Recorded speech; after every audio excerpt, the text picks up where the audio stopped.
I've been married to Michael for 2 years. I was obsessed with him. He hated me. How much did he hate me? I got into a car accident, suffering multiple fractures, and stayed in their hospital for 6 months. As an orthopedic doctor, he never visited me once. No one liked me either. Everyone said I was the one who drove Emily away, that I was heartless. When I first lost the ability to move after the accident, everyone around him felt relieved for him. Michael, you finally have some relief. When I was about to be discharged, his friends were worried for him. Isabella is getting discharged. She's going to torment Michael again. Indeed, the first thing I did after being discharged was to find Michael. But this time, I wasn't there to cling to him. I handed him a document instead. Michael, this is what you wanted. What is it?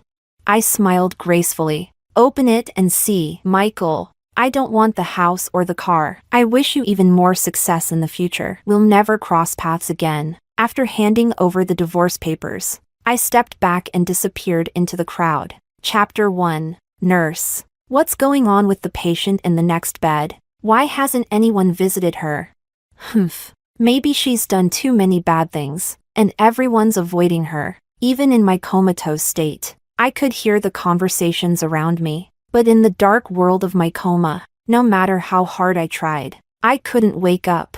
Finally, after countless attempts, a cup from the next bed clattered to the floor, startling me awake. Oh my, girl, you're awake, the lady next to me exclaimed. I stared at the ceiling above me, unable to move. Miss, I'm sorry. I dropped the cup and startled you awake, didn't I?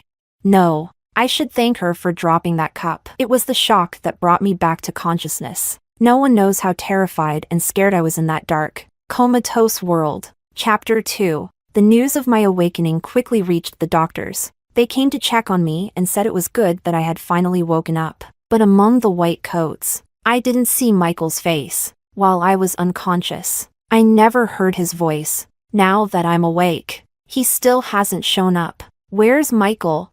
The doctors exchanged glances. Dr. Wang, he's in surgery and can't come right now. Oh, how's my body?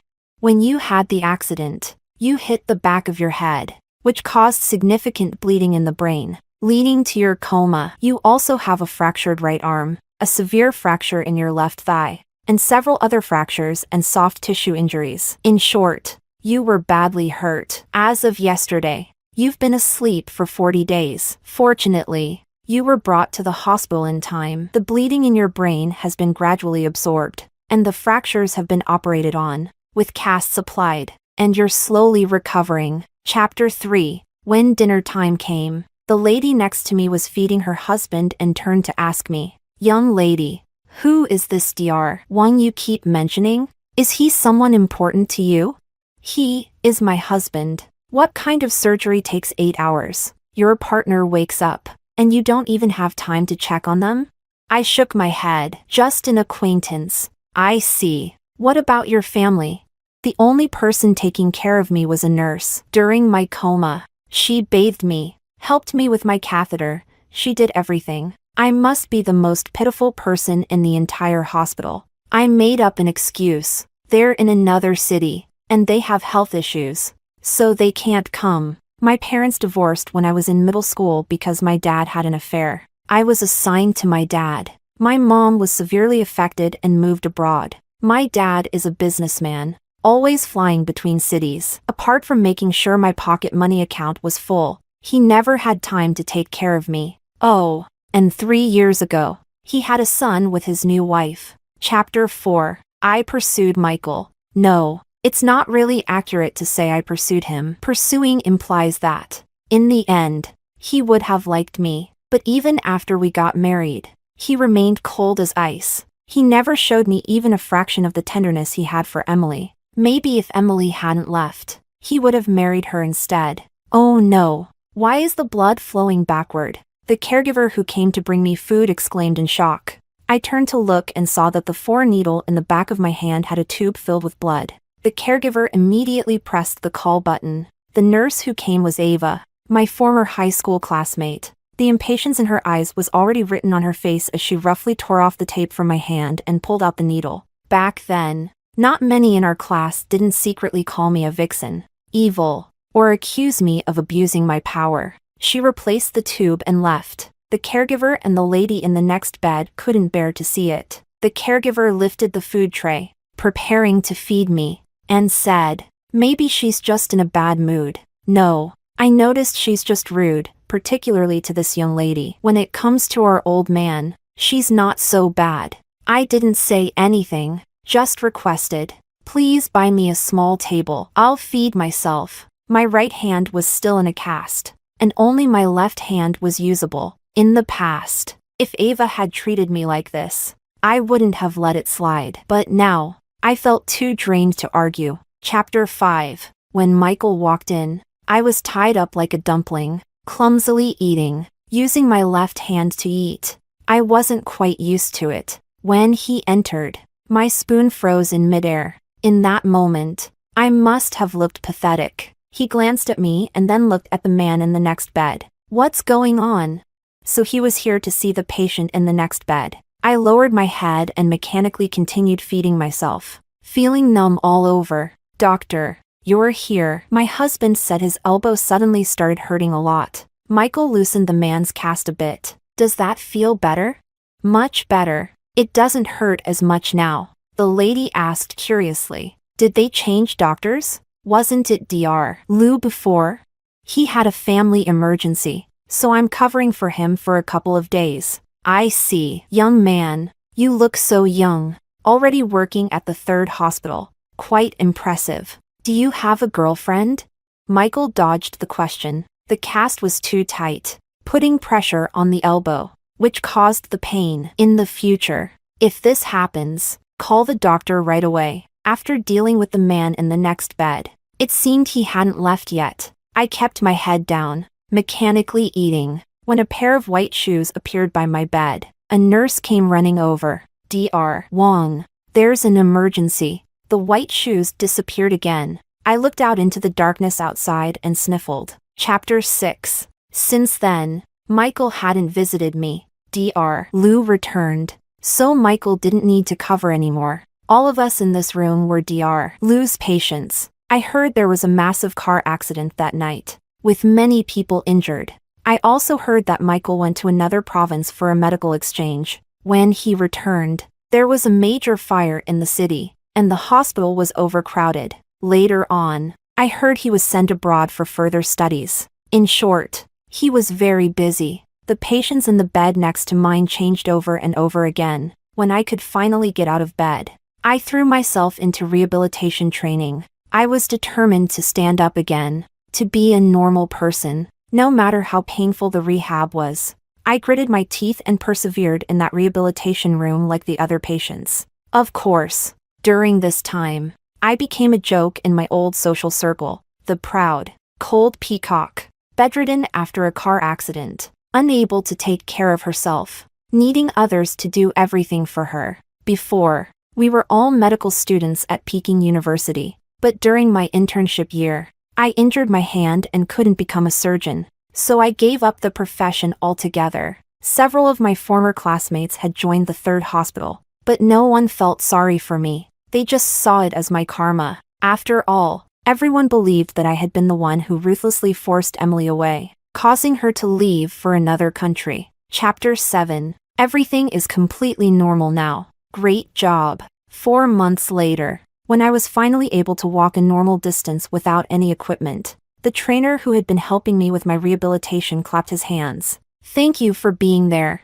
It's your own strong willpower. Really, your thigh was severely fractured. Yet you're the only person I've ever seen go through this long process without ever crying out in pain." I smiled and didn't say anything. I was discharged. After completing the paperwork, I took a cab away from the hospital. It had been nearly 6 months since I last returned home. I stood still for a moment, my fingers touching the fingerprint lock. I opened the door, and the smell of dust greeted me. Just as I suspected, Michael rarely came back either. I tidied up the sofa and opened the lean pork congee I bought from the shop downstairs. After just 2 bites, my phone vibrated again. Looking at the messages in the group chat, I fell silent. Isabella has been discharged. Wow. She got discharged so soon? Wasn't she seriously injured?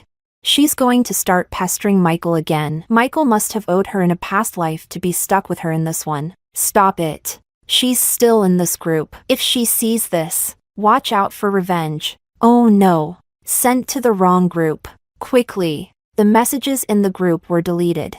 I turned off my phone and continued eating the congee. I slept alone that night. Michael didn't come home. At dawn, I lifted my stiff hand, covering my eyes for a moment before getting up and getting dressed.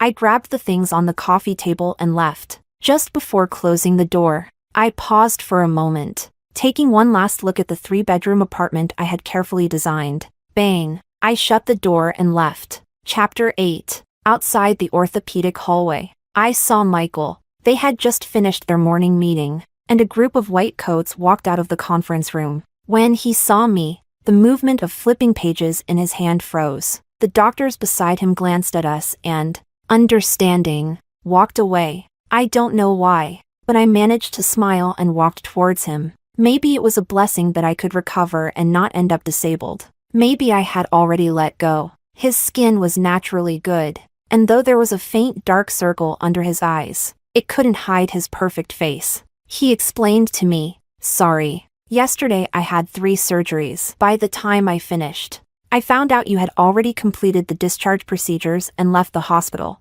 I nodded and handed him the documents I was holding. "This is for you." "What is it?" His eyes showed a moment of confusion. I shrugged and smiled, feeling at peace. "Open it, and you'll know. It's what you wanted."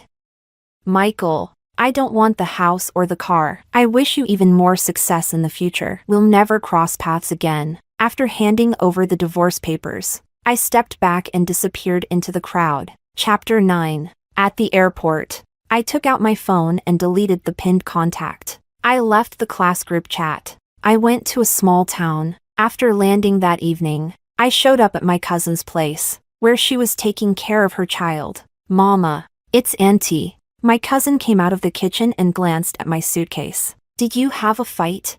"We ended things, but you loved him so much." I gave a bitter smile. Love is a two-way street. When it's just one person giving, it's nothing more than self-deception, and it might even put pressure on the other person. You finally understand that. Silly, he wasn't worth it. Late at night, I was sleepless, sitting by the window and looking at the road below. There was movement behind me. "Why aren't you asleep?" "Insomnia. I'll sleep in a bit." My cousin hugged me and touched my forehead. "How did things go so wrong? Your dream was to be a surgeon, but then you injured your finger, and when you finally found someone you loved, he turned out to be so cold." I stared at the streetlight outside, lost in thought. "Tell me, if he hated me so much, why did he marry me? I really don't understand. I didn't force him to marry me." "Enough. Forget about him. Live your life." "Yeah, I've already decided to forget. I'm planning to settle down here and open a pharmacy." "Great idea. Do you need a partner?" "I can invest." "Sure." We both laughed. 6 months later, the pharmacy successfully opened. My cousin and I took turns running the store. Life in the small town was slow-paced, and as time passed, many things in my memory gradually faded away. Chapter 10. One afternoon, Emma brought my phone to me. "Auntie, it's your phone. Good girl. I'm getting married. Will you come to my wedding?" Maria was my only friend from university. "Where is the wedding?" "Definitely in Bayshore. You have to come. You know, I don't have many friends. And if you don't come, I'll feel really regretful." "All right. Send me the hotel address." A year had passed, and some things I had let go of, and others even more so. In the banquet hall, Maria, with half of her makeup done, ran out. "I'm really happy you came." We lightly hugged. "Of course I had to come for your wedding." "Silly. I've heard some things about you and Michael. I know you've left Bayshore. Today is your day. Don't talk about me. Go finish your makeup. The ceremony is about to start." After Maria left, I picked up a glass of red wine, swirled it, and took a small sip. "Everyone's here?" I didn't realize before how influential I am. Even the big shots from the hospital are here. Good thing you picked a weekend. Otherwise, it would have been hard to gather everyone. Look, even the usually busy Michael made it. The conversation at the entrance reached my ears, and the wine in my mouth turned slightly bitter. I hadn't known that David had also transferred to the third hospital, and many from the third hospital were here today. I looked over, and for a moment, my eyes met Michael's. Michael, what are you looking at?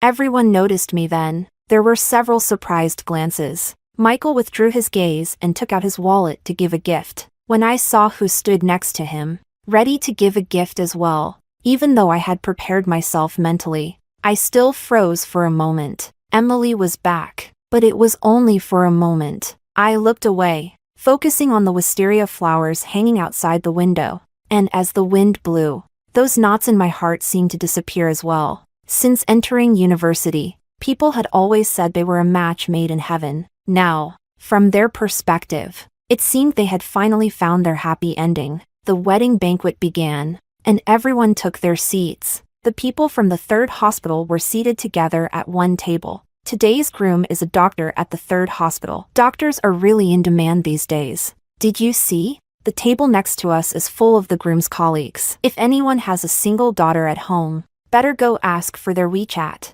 Too bad. The most handsome doctor seems to be taken already. The girl sitting next to him should be his girlfriend. The music started, and the wedding ceremony began. After the ceremony and banquet, everyone started to leave. I heard footsteps approaching. A year has passed, and if it weren't for Maria's wedding, you weren't planning to come back. To my surprise, Michael walked over with a glass of wine. He was dressed in a black suit, exuding an unmistakable aura. I hadn't expected him to come over and greet me. We locked eyes. Come back? I don't have a home here. No. Home? I noticed Emily looking over, worry evident in her eyes. I picked up a dessert. Sorry, but we don't seem to have anything to talk about. I left the dessert table. I checked the time and planned to say goodbye to Maria when she came out and then leave. You're leaving already? We haven't even talked yet. Seeing you happy makes me happy. Maria grabbed my hand and glanced at Michael and Emily. Are you leaving because of them? Sorry, I didn't tell you that people from the third hospital might be here. It's okay. I've already moved on. They won't affect me. Chapter 11. As I left the hotel, I hailed a cab to the airport. Isabella, where are you going? Just as I was about to get into the taxi, my arm was suddenly grabbed. Startled, I turned around to see Michael. The air grew tense. Don't go. What are you doing? I need to catch my flight. Are you getting in or not? The taxi driver called out impatiently. Michael spoke to the driver. Sorry, we're not going. Not going? Then why call a cab and waste my time?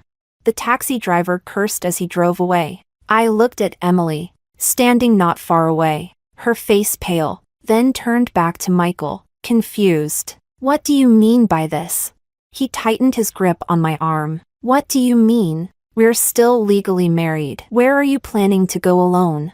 I never signed those divorce papers. My expression tightened. You're hurting me. He realized it and loosened his grip. Chapter 12. The hotel entrance wasn't the place to talk. He drove us to the seaside. I rolled down the window, looking out at the vast sea. The salty scent of the ocean filled the air. Why didn't you sign? Isn't that what you wanted? I watched him clench the steering wheel. What I wanted. Just say what you need to say. He suddenly reached out and tightly grasped my hand. Chapter 13. Not coming back tonight? Did something happen? Did you run into Michael? I took a deep breath and glanced at the man pouring water. So, you really did run into him. Is that why you're not coming back? Isabella, has your brain been stuck in a door? You finally started over, and now you're going back to get hurt by him again. Is that your cousin? I didn't know when Michael had approached. Give me the phone. He reached out and took the phone from me. Cousin. It's me, Michael. The voice on the other end grew increasingly agitated as Michael took the phone out to the balcony. I withdrew my gaze. Looking around the room, I remembered that the day I left, the place had been covered in dust. Now, it was spotless and bright. 10 minutes later, Michael came back and handed me the phone. Why aren't you drinking your tea? I remember you used to love making this. I frowned slightly. Get some rest. Tomorrow morning, we'll go to the Civil Affairs Bureau. After that, I have to get back to the pharmacy. My cousin can't handle it alone. Which room should I sleep in? The agreement had been prepared a year ago. I didn't want this house anymore. And now, sitting here, I was just a guest. At the seaside. He had smoked a cigarette at the end. Even if you want to leave, at least go to the Civil Affairs Bureau and get the divorce certificate. I didn't know when he had picked up the smoking habit. His body stiffened. The phone on the coffee table lit up. It was a message from the discussion group. Did everyone see Isabella at David's wedding today?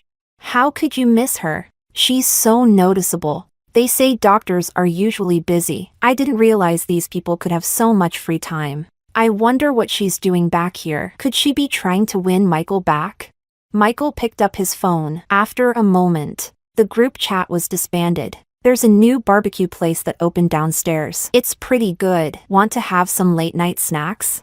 I stood up. I'll sleep in the study. You should rest early. Tomorrow, we'll get in line early. The study hadn't changed at all, but lying there, it no longer felt like home. The barbecue is ready. Come out and have some. I didn't respond, pretending to be asleep. After a moment of silence, I heard footsteps retreat. From the study window, I could see a corner of the living room, still lit. At midnight, the living room light finally went out. At dawn, I got up.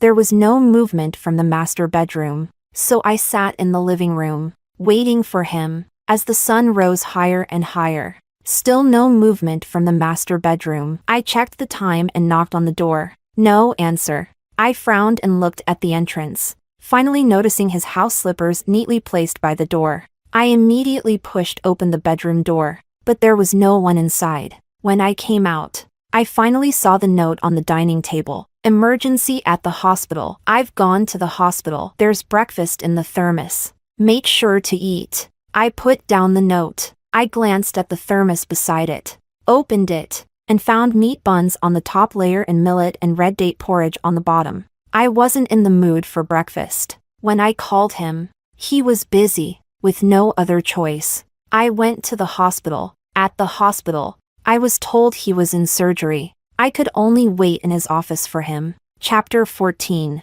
His brother, Victor, came in. He looked like he had just finished a night shift. We made brief eye contact, and then I looked away in disgust. Victor had always been the one who supported Michael and Emily the most. This time, however, he didn't mock me. Michael can't leave the operating table for now. If you're bored, you can use his computer. He also opened Michael's drawer and took out a bag of snacks, placing it on the table. These are from Michael. He bought them for you. He grabbed his phone and left again. I was stunned. The bag was filled with the chips I used to love, but I didn't have any appetite. I had not only forgotten those painful memories but had also let go of many unhealthy habits along with them. I ended up waiting until 4 p.m. Michael finally came off the operating table, looking exhausted. When he saw me, he looked a bit surprised. I held up the file in my hand, expressionless. I've been waiting for you. There's only 1 hour left.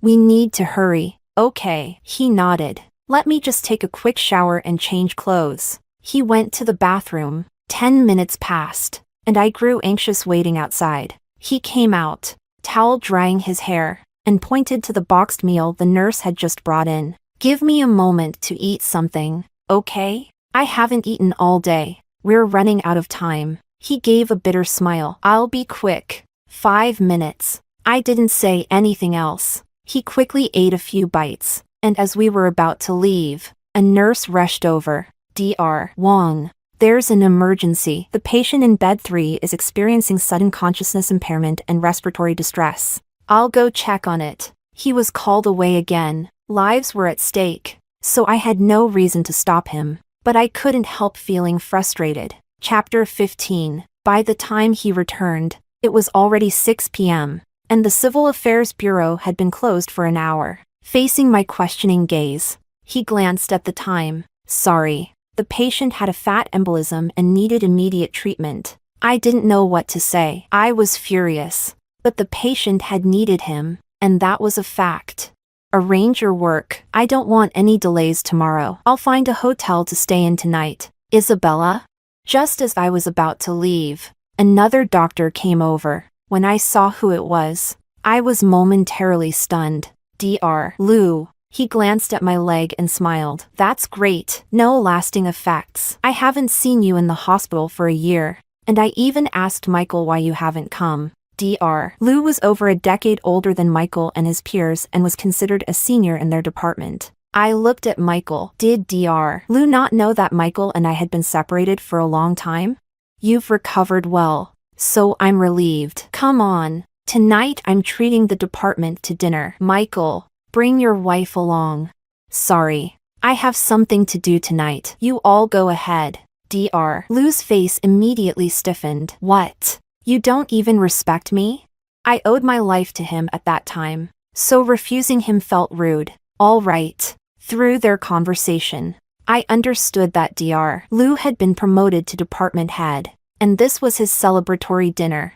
As people gathered, there were surprised glances directed at me, but this time, Michael seemed intent on protecting me, standing by my side the whole time. I rode in Michael's car. In the car, I silently looked out the window. Michael gently took my hand. His hand was warm. Mine was cold. Are you still angry? I turned my head back. I tried to pull my hand away, but he held it tighter instead. Then, realizing, he let go. I'm sorry. I withdrew my hand, placing it on my lap. Didn't you tell them that we're no longer together? Except for that one time I mentioned to Victor, after having too much to drink, that you had given me the divorce papers. No one else knows. If anyone asked about you, I said you were traveling. So, apart from our old classmates, no one knew that we hadn't seen each other in a year and that this meeting was for a divorce. There's coke in the glove compartment. I don't want any. Your tastes have completely changed. I didn't respond, just opened my phone and started scrolling. Chapter 16. When we arrived at the private room, everyone took their seats and ordered food. Some people had brought their spouses. I couldn't fit into the atmosphere. I ate in silence. Michael served me food twice, but I left the dishes untouched. He served the things I used to like. If even my taste in snacks had changed, how could he think I still liked the same dishes as before? Dr. Lou suddenly addressed me. Isabella, why are you so quiet? Just eating? You haven't said a word. It's been a year, and Isabella seems like a completely different person. She used to be so talkative. In the past, Michael and I would attend these gatherings together. Back then, I was full of enthusiasm for our marriage and tried my best to fit in with the others. I used to sit beside Michael, acting naturally and building good relationships with everyone. No matter the topic, I would make an effort to join in the conversation. I put down my chopsticks and smiled. Sorry. It's been a while since I've eaten at this restaurant, and I've been indulging in the food. Dr. Lou shook his head. No, I see it differently. It seems like you two have had a fight. Isabella, it looks like you're upset with Dr. Wong. This reminds me of how I act when I fight with my wife. Isabella, tell me, did you go on a trip and Dr. Wong couldn't join you? That's my fault. I filled his schedule with work and didn't give him time to be with you. I promise I'll make sure he has more time for you. I felt embarrassed at being called out, even though we were about to divorce. I didn't want to make a scene right now. There's no need. Dr. Lou, that's his job. Are you worried that while you were away, Dr. Wong might have been flirting with someone else? I can assure you, he's been very proper. I've never seen him speak more than a few words to any woman in private. I frowned. Emily had returned, and he hadn't spoken to any women? How could that be possible?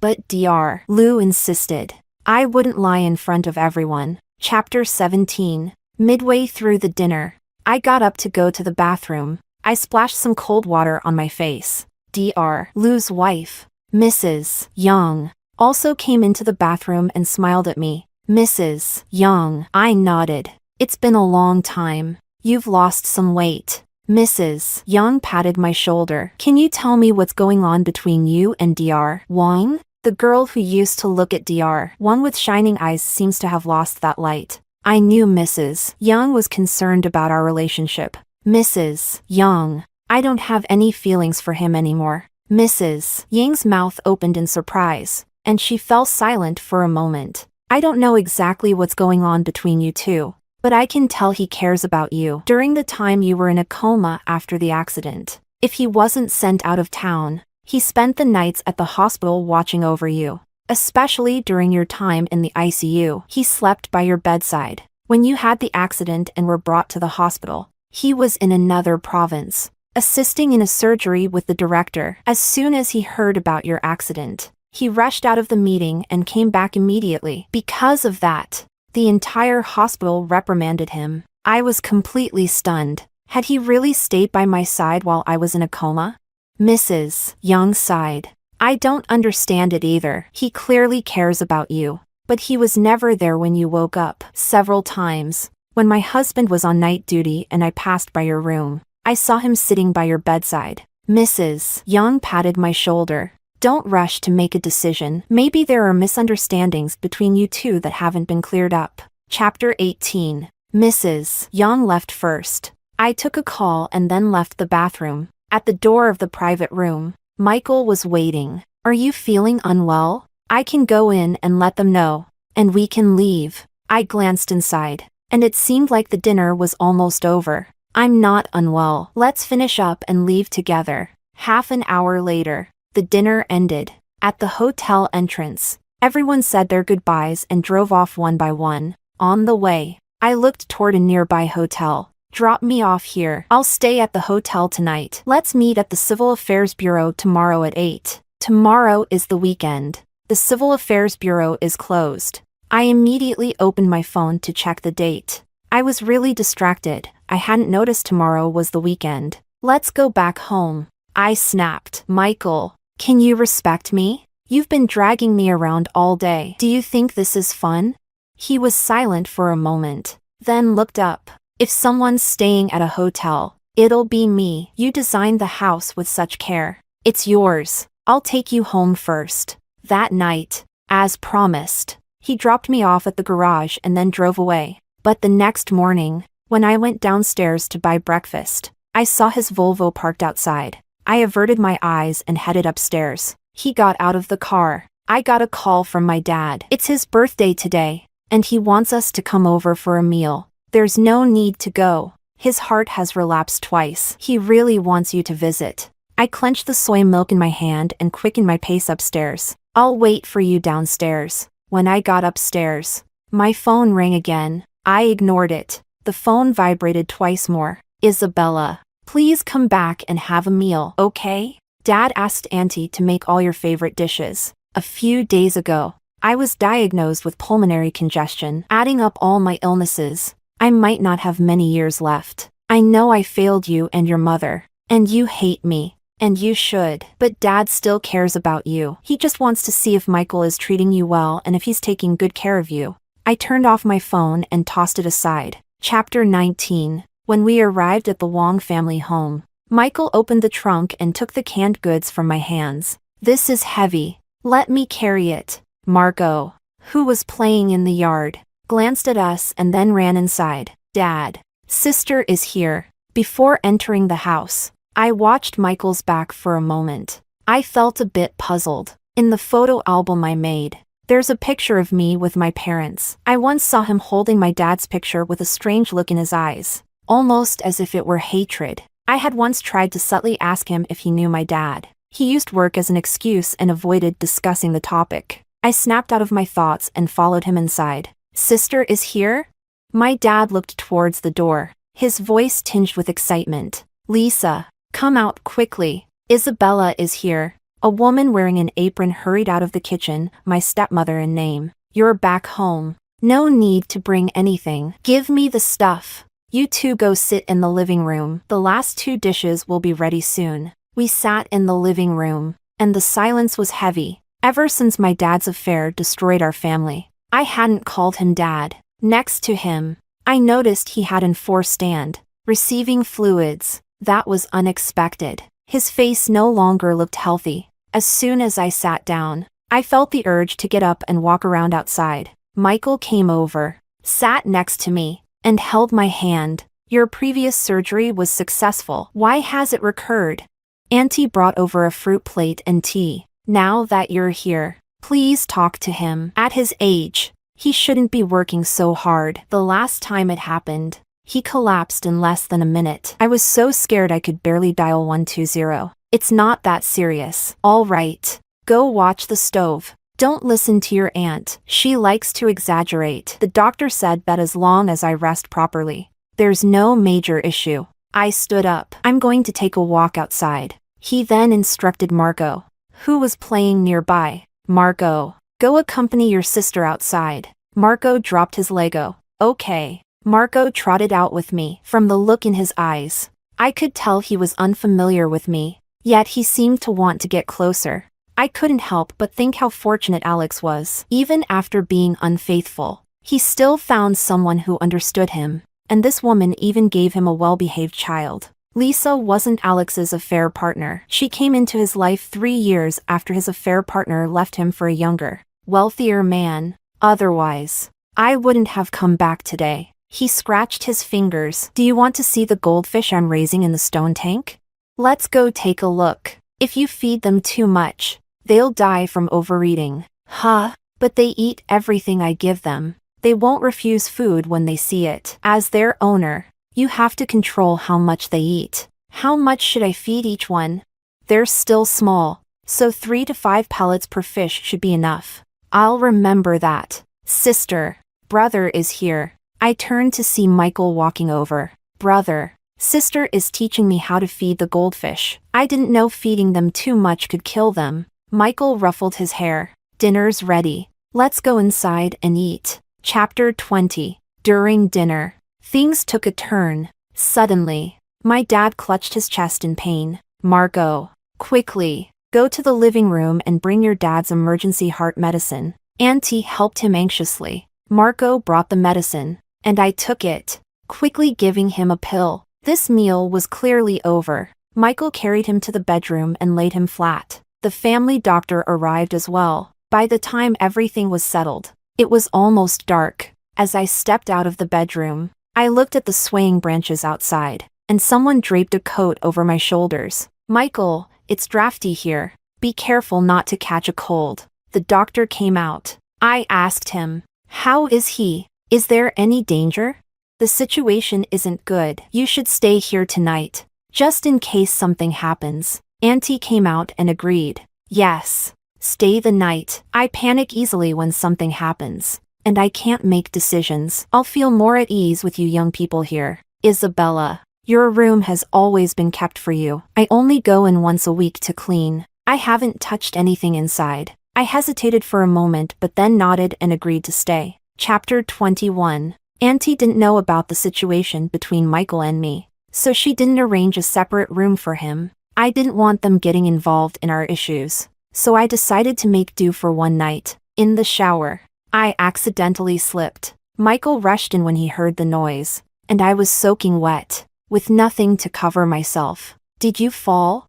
I must have twisted my ankle because it hurt intensely, but I stayed seated, covering my chest. It's nothing, just go out first. Michael frowned, grabbed a towel from the rack, wrapped it around me, and stubbornly lifted me up. You twisted your ankle. Let me carry you out first. After he placed me on the bed, I quickly grabbed the blanket and wrapped myself up. Michael left. Auntie, do you have any medicinal liquor? Yes. I heard Isabella's voice earlier. Did she get hurt?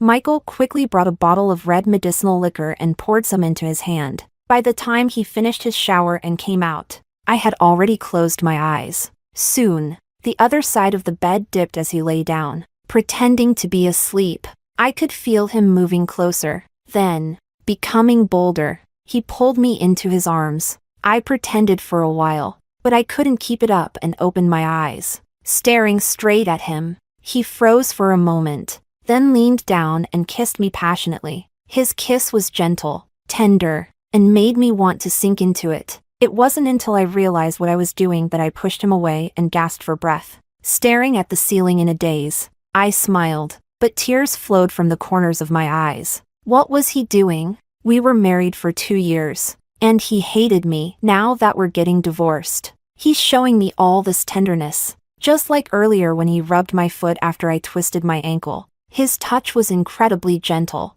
It's all over. And yet he still kisses me tenderly, pulling me back in. Does he want me to chase after him for another 2 years? When he saw my tears, he seemed a bit panicked and reached out to wipe them away. I'm sorry. It's my fault. I made you cry. You can hit me, yell at me, just don't cry, okay? I tilted my head back, forcing the tears to stop. Why, Michael? Mrs. Young said that when I was in a coma after the car accident, you stayed by my side. Is that true? After a moment of silence, he nodded. I sat up and questioned him. Why didn't you let me know? Why didn't you come during the day? Why did you let me misunderstand you? Was the daytime version of me someone you couldn't bear to see? He pulled me into his arms. I'm sorry. I was wrong. I hurt you, but in my heart, you've always been the most important person. Believe that? Just from a few words? For 2 years, you were cold to me like ice. No matter how much I tried to warm you up, it was as if I was the person you hated most. How can I believe you? It's my fault for not recognizing my own feelings in time. And you, the innocent one, got hurt because of it. I couldn't listen anymore and pushed him away. After a few seconds of silence, he took a pillow and got out of bed. Don't get upset. I'll sleep on the couch. Chapter 22. I went downstairs early in the morning. I stared at the figure sitting on the sofa, momentarily stunned. The man turned slightly and smiled at me. You're up. What are you doing here? I hadn't seen Daniel in many years. I once considered him half a brother. He stood up. I heard Uncle Chin hasn't been well lately, so I came to check on him. He had matured a lot. He used to love flashy clothes, but now he was wearing formal attire. The mischievousness he once had was gone. I'll ask the maid to take you upstairs. He walked up to me. What about you? Won't you take me up yourself? I took a step back. At that moment, Michael came in with the doctor. Daniel glanced sideways and saw Michael as well. I'll go up first. Michael entered, glanced at Daniel going upstairs, and his expression instantly darkened. His fists clenched tightly. I was puzzled. I had never seen Michael in this state before. When he noticed me looking at him, he returned to his usual self. He opened the bag in his hand and took out a pair of white slippers. On the way back with the doctor, I passed by a supermarket and picked up a pair of soft slippers. Try them on. With a twisted ankle, the softer the shoes, the better. He squatted down, signaling me to sit down so he could help me change my shoes. The maid came over and removed the teacup from the table, teasing us. You two really are a lovely couple. I can do it myself. As I bent down to change my shoes, I recalled the look Michael had given Daniel earlier. I glanced up at Michael. Was there enmity between him and Daniel? Daniel was in my father's room for nearly an hour before coming downstairs. He glanced at me, and his gaze finally settled on Michael. Shall we talk? Let's talk outside. The two of them went out to the courtyard. I watched them from inside, wondering what they could possibly talk about. In my memory, the two had no connection, but the tension between them was palpable, something that anyone could sense. I remember back in college, Daniel came to see me once and met Michael, but Michael didn't say much to him and left for the library. Did they meet again after that? Marco came over with a ball, looking up at me. Sis, can you play soccer with me? I nodded. Okay. The ball rolled towards where the two were talking, so I went to pick it up. I heard you haven't been treating Isabella well these past few years. You have no right to comment on our marriage. No right? If it weren't for you, I would have married her. She would never marry you. Anyone could see that she only saw you as a brother, not as a lover. She likes you. But what did you give her? Endless coldness? Pain? If it were me, I wouldn't let her suffer. You think I wanted to? If it weren't for you guys driving me crazy, warning me off, and then pressuring my father, I wouldn't have struggled with the conflict and let her get hurt. On one side, the person I love most. On the other, the father who raised me. Who do you think I should choose? How could my conscience be at ease? Daniel was silent for a long time. I felt a chill down my spine as I finally heard his voice. I'm sorry. If we had known that you wouldn't let her go in the end, we wouldn't have pressured you so much. Ha. And you think a simple sorry will bring my father back to life? Thud. The soccer ball fell from my hands. The two men turned around, shocked. Isabella, when did you get here? There was a momentary crack in both of their eyes. What were you talking about? I felt a coldness throughout my body as if I were submerged in ice. I stared at Michael. What do you mean by bring my father back to life? Daniel, what did you do to Michael's father? No. What did you all do? Who else is involved? What have you been hiding from me? I had a premonition that the truth behind this would be unbearable, but I had to face it. Michael never mentioned his father in front of me. Whenever I asked, he would get impatient. Michael gently placed his hand on my shoulder. Don't get upset. Calm down, and I'll explain everything. I want to know now. Please, tell me. Daniel spoke up. I'm sorry, Isabella. It's me. I liked you for a long time, but you only saw me as a brother. When you fell for Michael, I was young and impulsive. I thought Michael didn't deserve you, so I tried to humiliate him with money, telling him to stay away from you, but he didn't take a penny and told me not to play childish games. I felt insulted. What right did he have to act so proud? I became furious and, after finding out he had a father working in this city, I hired some people to beat his father severely. I couldn't believe what I was hearing. I slapped Daniel hard across the face. Bastard. Daniel's face froze on one side. I'm sorry, Isabella. If it makes you feel better, you can slap me as many times as you want. Hitting you would only dirty my hands. You're inhuman. Do you even realize that it wasn't Michael who stayed away from me? I liked him. I approached him. You beat him and, heartlessly, attacked his father too. Why didn't you just kill me first? Isabella, get out! I never want to see you again. Hate me if you want. Over the years, I've suspected that Michael's coldness towards you was because of his father, and I've been tormented by it. I know I ruined your happiness with my own hands, but I couldn't bring myself to tell you. I knew that once you found out the truth, you'd hate me to the core. Now that it's out, at least I'm relieved. I was the one in the wrong, and I'm the one who should pay for it. I hope you two stop hurting each other and be happy together. Wait, who else is involved? Besides you? No one. It's just me. You misheard. I smirked. Believe me, or not, I've already figured it out. Daniel turned back. It's really just me. Don't overthink it. He looked at Michael for support. Michael nodded. There was no one else. I wished Michael was telling the truth, that there was no one else. But how could I have misheard? It turns out Michael truly loves me. At this moment, he wants nothing more than to protect me and not pursue the truth any further. It was my father, wasn't it? You two came up with this together. Beat Michael's father, hoping Michael would hate me. My dad has always liked you. He mentioned more than once that he would feel at ease if he could entrust me to you in the future. I was met with silence. The truth, when unveiled, was bloody. Chapter 23. I couldn't process any of it. Maybe, for the rest of my life, I'll never be able to digest this fact. It's all in the past. Don't dwell on it anymore. Let's cherish the present, okay?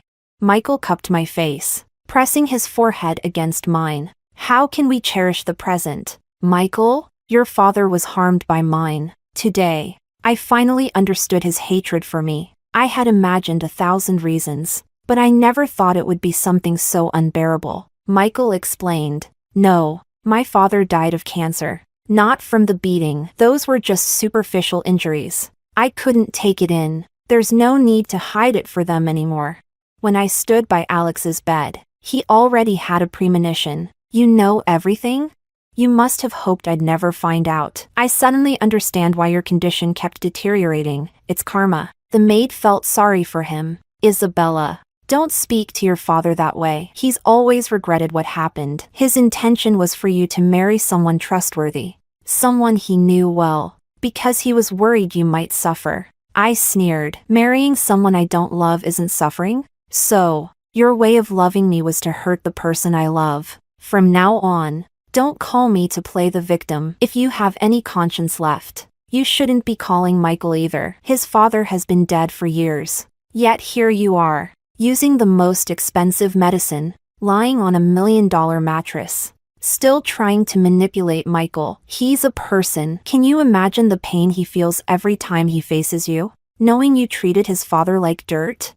I'm sorry, Isabella. I know I was wrong. I don't dare hope for forgiveness from you or Michael. But my only wish now is that you don't let this affect your lives. Live well. From beginning to end, you were innocent. It was my mistake, and I deserve the consequences. There are no regrets in this world. Once happiness is shattered, it can never be pieced together again. I laughed bitterly through my tears. And you still hope Michael and I will have a good life? How can you be so cruel? You won't even let his father rest in peace. Chapter 24. I ran out of the house. Like a wandering soul, I drifted aimlessly through the streets. I wanted to get up, to breathe fresh air, but an unseen force seemed to pull me down, dragging me further into despair. After Michael's father passed away, he returned to school after handling the funeral, but he remained deeply depressed. At the time, I knew nothing, only that Michael's father had died.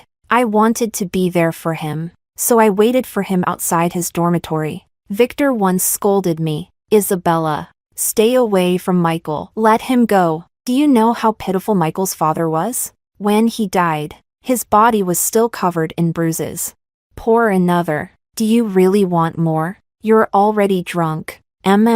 Not drunk. Fill it up. I had no other way to numb myself, so I drank until my mind was oxygen deprived, trying not to think about anything. I didn't know how else to escape the pain. Welcome, sir. What would you like to drink?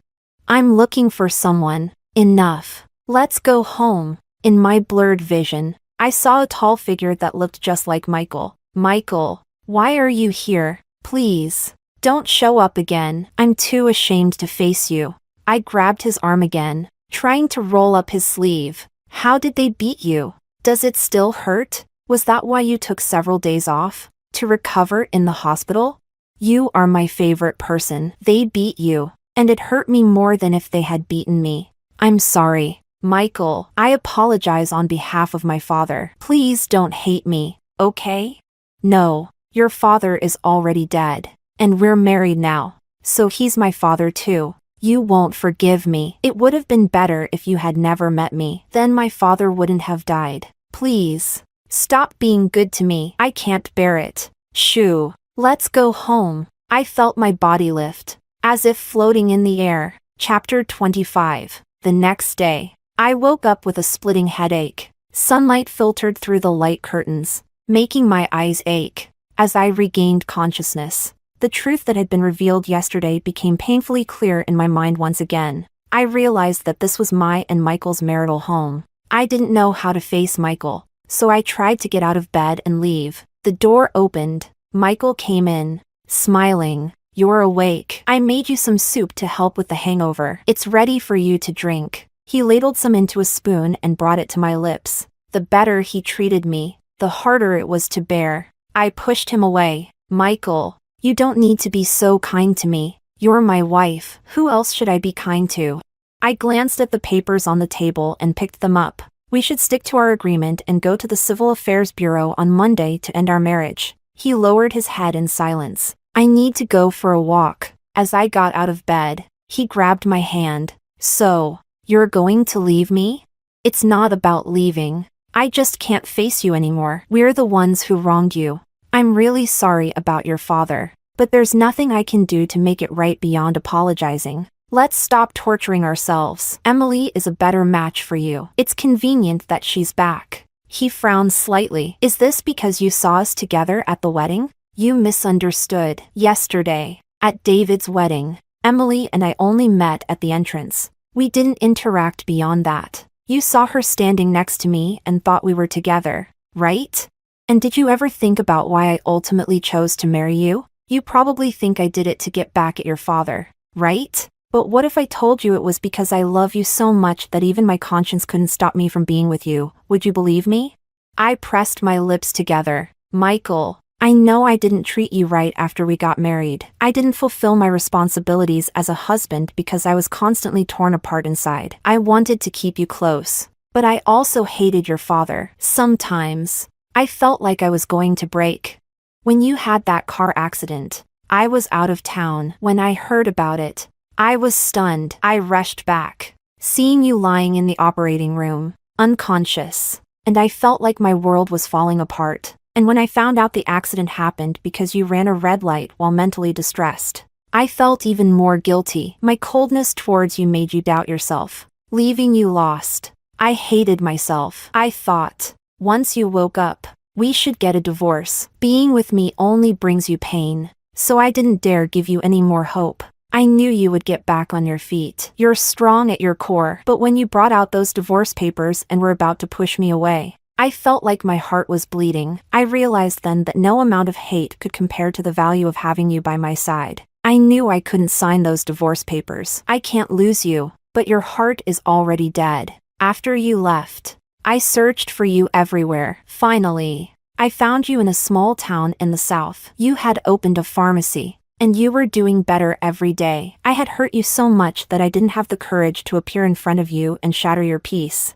When I heard Maria was getting married, I was excited. I guessed that you would come back for her wedding, and then we would finally meet again. At the wedding, I saw you again. Inside, I was so thrilled, but I tried to stay calm. I didn't know how to approach you or what to say to start a conversation naturally. When I saw you were leaving, I panicked and ran after you, grabbing your hand. This time, I couldn't let you go. Michael's grip on my hand tightened. I could feel how desperately he wanted to keep me. But your father is dead. With that factor in play, you'll always carry that burden in your heart. My father died of brain cancer. He was seriously injured that time, but they were all superficial wounds. You have to believe me. But what your father did has always haunted me. Then why did you keep taking his calls? Why did you go back with me to see him? He didn't deserve it. Because, from the beginning, we both loved you so much. Back then, he was afraid that being with me would mean you couldn't have the life you wanted. He wanted you to marry well. Any other father would have been upset if their precious daughter wanted to marry a medical student with no background, and they would have tried everything to keep you apart. You may have seemed cold and distant to him, not wanting to talk, but I could see that you wished he could be healthy and free from suffering. Actually, your father talked to me early on, warning me to stay away from you. He said he had already chosen your future husband, someone with a good family background, someone you had known since childhood. You, not knowing any of this, kept coming to me, clever and adorable. I bit my tongue and rejected you 3 times, but you didn't give up. You have no idea how hard it was for me to turn you down each time. When Daniel came to see you at school, I could see you only saw him as a brother and didn't like him romantically. Ironically, he had some guys beat me up and warn me to stay away from you or else. He didn't realize that his actions made it clear what kind of person he was: arrogant and overbearing. If you two had gotten married, he wouldn't have respected your feelings. I couldn't trust him with you. But in the end, how am I any better than him? After we got married, my coldness hurt you the most. From the start, you were innocent, yet you bore the greatest pain. If you still want a divorce, I'll respect your decision. Suddenly, he smiled again. At first, because of some bad rumors about you in the school, I just wanted to stay away from you. I assumed you were a little delinquent, but you had a certain pride, and despite your shyness, you kept approaching me. After spending time with you, I realized that you were nothing like the vicious, domineering girl the rumors made you out to be. On the contrary, you were not only beautiful but also kind-hearted. I secretly watched you study by the nameless lake, bandaging the injured leg of a stray cat on campus, and donating your pocket money to a disabled beggar on the street. Those rumors were just made up by girls who knew they couldn't compete with you and wanted to push you out with baseless accusations. From beginning to end, the only person I've ever loved is you. As for Emily, in the beginning, I only spoke to her to reject you. She came to talk to me, and we exchanged a few words. The rumor that we were childhood sweethearts started just because we took the same train to the hospital on registration day. Do you remember? The last time you asked me whether I wanted you to go abroad and leave me forever, or marry you and let you stay in my life. After thinking about it all night, I grabbed your hand and said, "Let's get married. If only you could give me the same choice again, how wonderful would that be?" I lifted my head slightly, but in the end, I pulled my hand away from Michael's. Chapter 26. Let me hold on to this document for now. He pulled the divorce papers from my hand. I hope you'll reconsider. Isabella. Just remember, I love you and want to grow old with you. I left and wandered aimlessly through the streets, until my phone rang. Isabella, are you back yet? Cousin, what's wrong? Can you come back quickly? Emma is missing. I've searched everywhere and can't find her. Please come help me look. I was shocked. How could Emma be missing?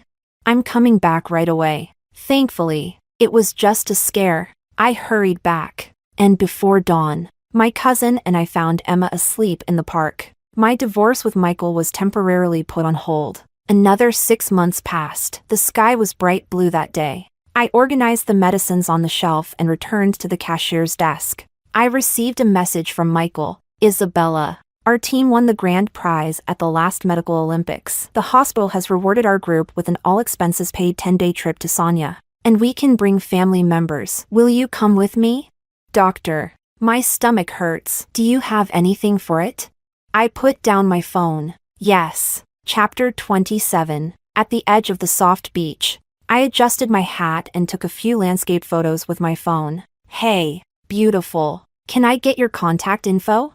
I was just thinking of how to refuse when I felt an arm wrap around my waist. Sorry. She's already taken. I turned around, stunned as our eyes met. I huffed and turned my head away, trying to play it cool. How did you know it was me? I never said I was coming. I could tell by your silhouette. How could I not recognize the one I love? Then why didn't you come to find me earlier? I didn't know anyone here and was so bored. The man in the floral shirt who had asked for my number had already turned and left. He pulled my hat brim lower. He kissed my lips, then pressed his forehead against mine. Earlier? You just got to the beach, and I wanted to see you sooner. But you showed up 2 days late. I was already planning to leave. Already planning to leave? Yeah, I thought you weren't coming, so I was about to fly to your city to visit you at the pharmacy. Wouldn't that be a bad trade? 10 days of vacation here, all expenses paid. Without you, even the most fun place loses its charm. He lightly bit my earlobe again. Extra chapter. Chapter 1. 3 months later, I handed over the pharmacy to my cousin. She hired someone to manage the store.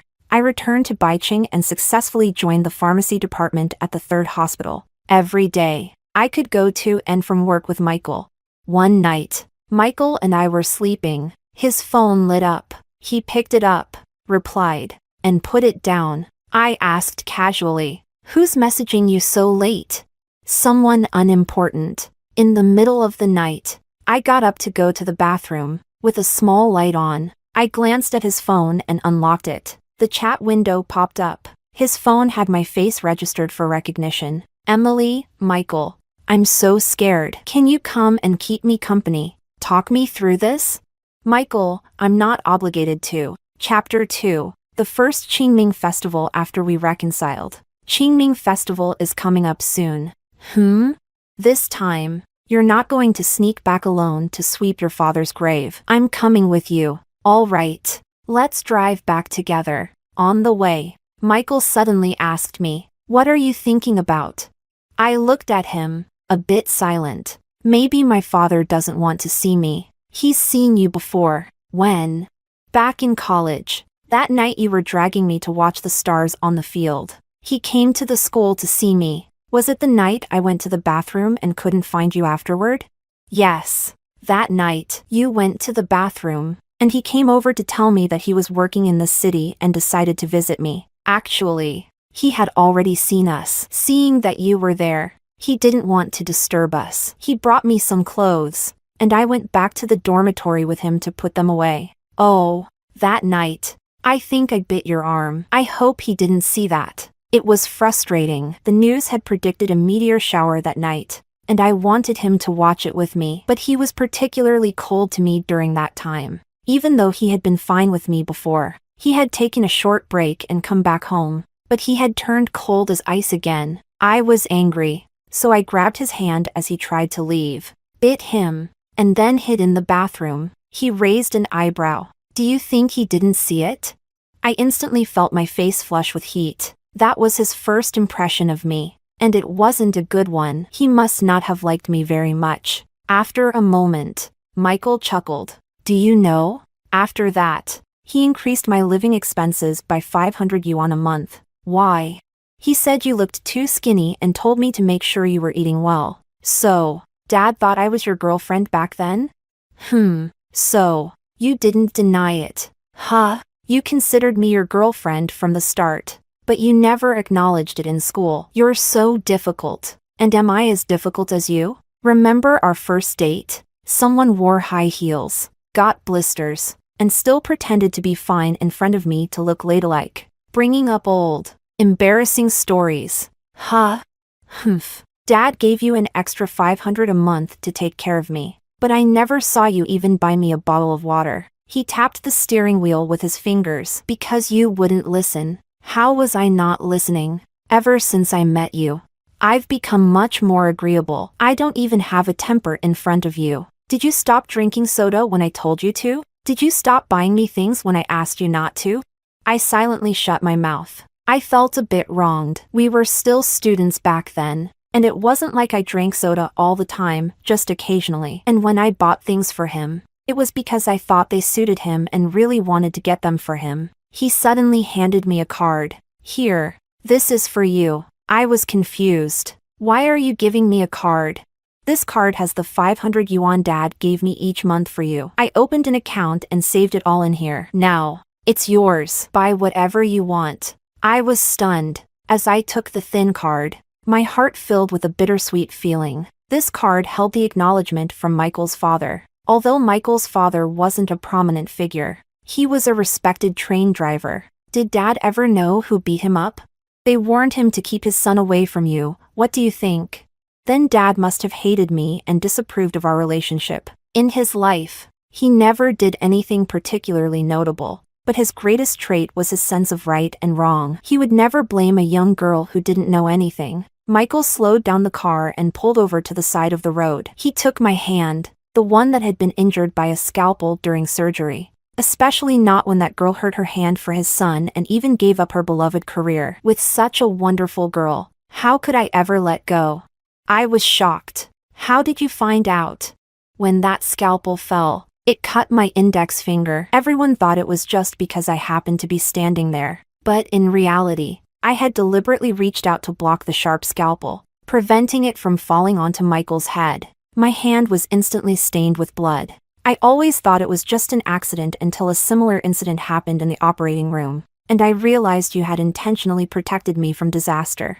The scalpel had slipped due to Emily's improper handling, and Michael was right there, adjusting the lifting device. I was also there, and as I raised my hand, the blade sliced into my index finger. Though I received prompt treatment, the cut went deep to the bone, and after the stitches were removed, my hand trembled slightly when holding a scalpel. The operating table is a serious and sacred place, leaving no room for carelessness. So, I had to give up my dream of becoming a surgeon, but I didn't regret it. If someone had to give up their dream that day, I would have chosen myself. Whether in terms of passion or skill, Michael would always go further than I could in the field of medicine. Among our batch of interns at the hospital, he was the most outstanding. The department head admired him greatly. Emily made a mistake and was sent back to school by the hospital. No other hospital wanted her. And feeling humiliated, she volunteered for an assignment in Africa. But she was a master manipulator of public opinion, despite her incompetence and the disaster she caused. The story turned into me forcing her out of the country to monopolize Michael. Fortunately, bad people rarely meet a good end. I heard she was later diagnosed with uremia. Chapter 3. On the way back, I glanced at the date, suddenly realizing something, and gently placed my hand on my belly. Michael noticed and asked, "What's wrong?" I smiled, teasing him with a little mystery. "What do you think?" Michael froze for a moment, then got excited. "Could it be? There's a hospital up ahead. Let's go check." After the examination, The doctor handed us the results with a smile. Congratulations. You're pregnant.